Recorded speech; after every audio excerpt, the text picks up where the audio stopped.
Les 5 maladies que les ordures vous donnent à Conakry. Ce que vous voyez tous les jours à Conakry pourrait être en train de rendre votre famille malade. Pas demain, pas dans un mois, aujourd'hui. Quand nous parlons des ordures, beaucoup pensent à un problème de saleté, d'ordures ou d'esthétique.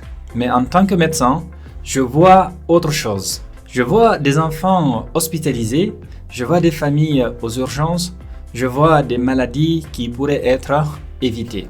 Et le plus inquiétant, la plupart des victimes ne savent pas que la cause se trouve juste devant leur porte.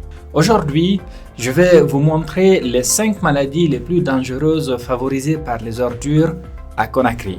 Et la 5e risque de vous surprendre. 1. Paludisme. Première histoire. Fanta a 4 ans. Après plusieurs jours de pluie, l'eau stagnait devant sa maison parce que le caniveau était bouché par les déchets. Comme tous les soirs, elle jouait dehors. Quelques jours plus tard, forte fièvre, des maux de tête intenses, des vomissements, perte d'appétit et des frissons. Le lendemain matin, Fanta est inconsciente. Elle et sa maman arrivent à l'hôpital d'Onka. Le diagnostic tombe. Paludisme cérébral ou neuropaludisme. Voici ce que beaucoup ignorent. Le paludisme, c'est la première maladie qui tue en Guinée.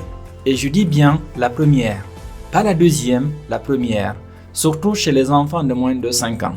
Voici le mécanisme.